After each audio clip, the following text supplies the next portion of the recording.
¿Qué tal, queridos amigos? El mundo anda de cabeza. Por allá, durante la gira de López Obrador, López Cuarto, por Estados Unidos, se dijo que la recesión, tanto en Estados Unidos como en México, sería leve, que no sería crítica. Sin embargo, en otro frente, el del Fondo Monetario Internacional, se dice exactamente lo contrario. Se previene a una crisis económica de gran rango, tanto porque puede haber una recesión fuerte en los Estados Unidos, además de una recesión fuerte en Europa. Por lo pronto, el euro y el dólar ya están en paridad. Siempre comenté, bueno, lo comenté desde 2002, cuando tuve oportunidad de visitar Cuba y encontrarme con varios premios Nobel.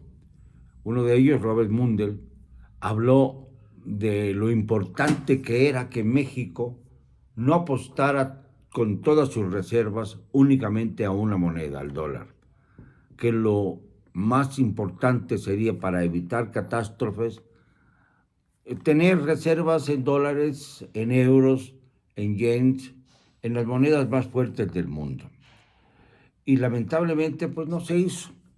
No se hizo, y entonces seguimos dependiendo de los movimientos del dólar, de las bajas y subidas del dólar, para mantener nuestra economía a flote. De hecho, eso de a flote es, digamos, una quimera. De hecho, es evidente que el Banco de México ha tenido en varias ocasiones que inundar el mercado mexicano de dólares, pero lamentablemente la jugada no ha servido para ayudar a la economía mexicana, sino más bien los grandes bancos españoles, los grandes bancos europeos, que hacen de México una especie de virreinato bancario, vamos a llamarlo así, se llevan todos esos dólares, los compran rápidamente porque les resulta muy barato, para llevarlos a reforzar al euro en la Unión Europea. Todo esto fue antes y después del famoso Brexit en Inglaterra, que sacó a esta nación de la zona euro. Pero de cualquier manera, la situación no se ha mejorado con estos movimientos y estamos enfrente de una posible grave recesión si se da esta en los Estados Unidos. El caso es que mientras se habla del gobierno para los pobres, fueron los empresarios más connotados quienes acompañaron a López Obrador a Washington, desde Carlos Slim, empezando por ahí, que por supuesto elogió enormemente el encuentro entre Biden y AMLO. Pero no hay razón para elogiarlo, porque realmente fue bastante triste para nuestro país lo que sacaron de esta reunión todos aquellos que asistieron o se mantuvieron cerca de la oficina oval. Por cierto, habrán notado que Joe Biden no recibió al presidente López Obrador en las escalinatas de la Casa Blanca, ni le mostró los jardines de la Casa Blanca. Lo trató más bien como, Biden trató más bien a AMLO como un estadista de segunda, y lo esperó tranquilamente en la oficina oval, como si se tratara de una audiencia más del presidente de los Estados Unidos y no de una visita de Estado del presidente mexicano. Esto para que vean ustedes en qué punto nos ha colocado López Obrador y sus borracheras semánticas, en las que habla de que no asiste a la Cumbre de las Américas en Los Ángeles, no acudió a ella, por alinearse con Cuba, Nicaragua y Venezuela, países en donde, como ustedes saben, funciona muy bien la democracia y el pueblo está feliz. feliz, feliz, como dice López Obrador, que está el pueblo de México. Y lamentablemente es todo lo contrario, ya lo sabemos. Hay hambruna, hay escasez, hay muchas mecánicas para saquear a los países que tienen algunos pocos recursos, como México. México que está financiando lo mismo a El Salvador, como ya comentó el general Ávila, quien ha sido procesado por atreverse a ejercer la libertad de expresión como la ejerce el presidente de la República. No hay ninguna razón para que un general se calle la boca. Si el presidente dice que tiene derecho a réplica, aunque en sus funciones constitucionales no lo diga, pues entonces un general diplomado de Estado Mayor puede también hacer uso de la palabra y expresarse a través de las redes sociales, no ser motivo de un juicio militar, como es el caso del general Ávila. Es muy triste que lleguemos a este grado de intolerancia contra todos los críticos de la Cuarta Transformación. Y luego va a presumir el presidente López Obrador a Washington que puede solicitar la liberación de Julian Assange.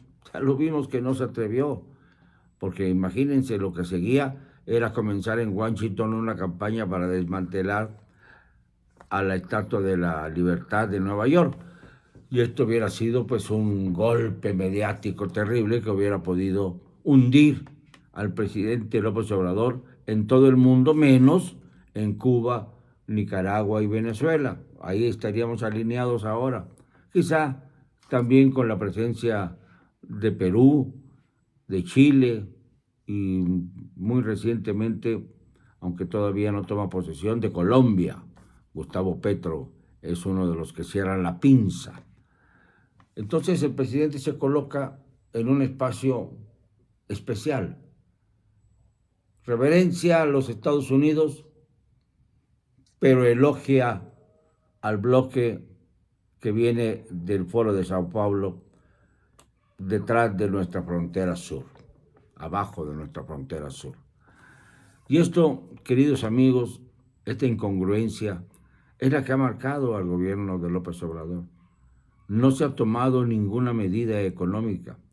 Las propuestas que fue a hacer López Obrador allí, a Washington, no eran más que repeticiones de lo que ya se estaba realizando en algunos casos o de lo que ya se había rechazado en otros.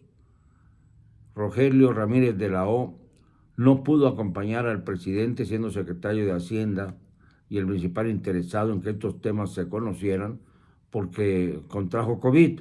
Lo mismo que el embajador de México en Washington, en los Estados Unidos, Esteban Moctezuma, quien mandó a 5 de sus chícharos, como ya lo dije el otro día, a recibir apoteósicamente a López Obrador al aeropuerto de Washington. Fue bastante desairada la visita y no podía ser de otra manera dadas las posturas que sostiene López Obrador en México. Hoy dijo que le había ido muy bien, que trajo dinero, que el presidente Biden es un gran amigo de México, que respeta nuestra autonomía, cuando no debe ser autonomía, sino soberanía, porque no somos un Estado miembro de la Unión Americana, ni lo seremos nunca, sino sencillamente porque la soberanía es el poder que no admite ningún otro por encima del mismo.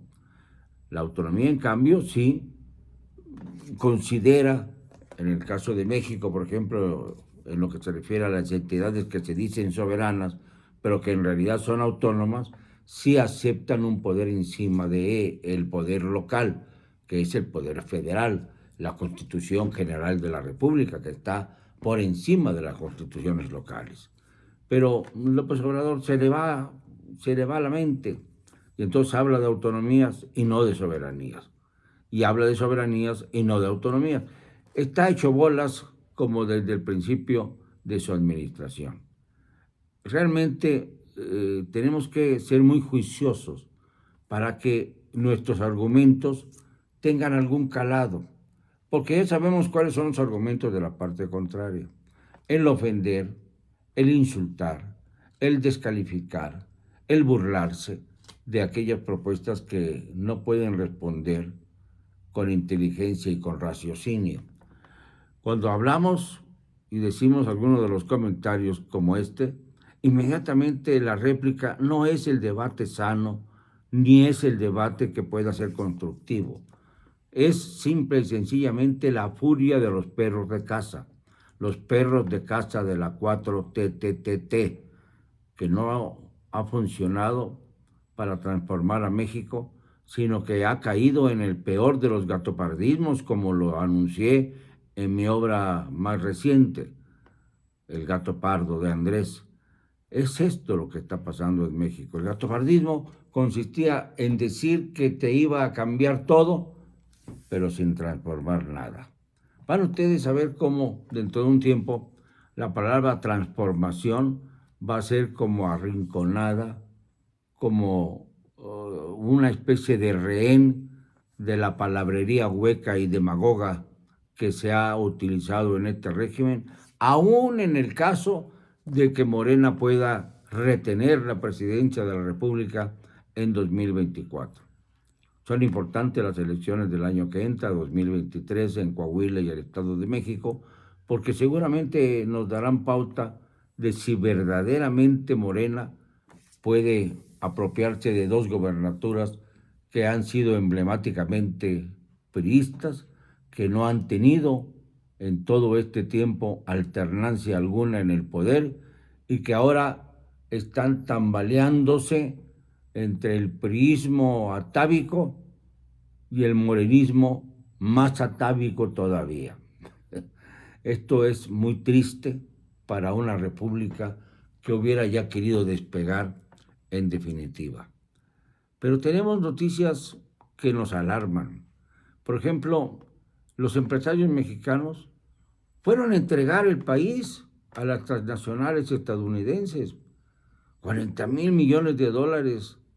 Qué curioso. Es el monto de la deuda externa que había en México en 1982, cuando aquella catástrofe de la fuga de capitales en México, propiciada por el gobierno de López Portillo. Fue entonces cuando se habló con dureza, 1982, de lo que podría venir si México no se alineaba.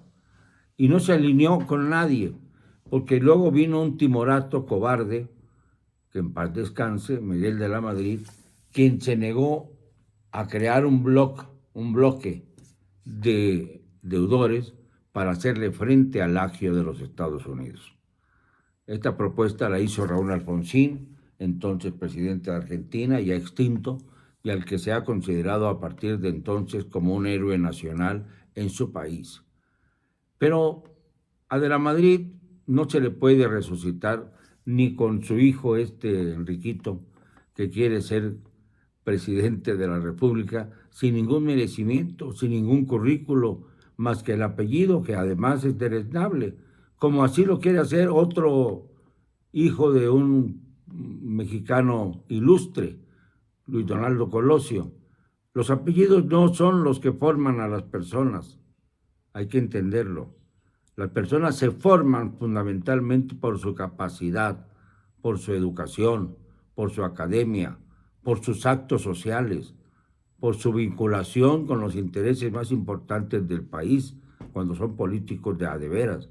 Cuando son políticos rastreros que representan otros intereses, como los del narcotráfico, pueden elevarse y llegar a la primera magistratura, pero nunca serán ganadores de la historia, sino serán señalados como vergüenzas que desgraciadamente tuvimos que soportar.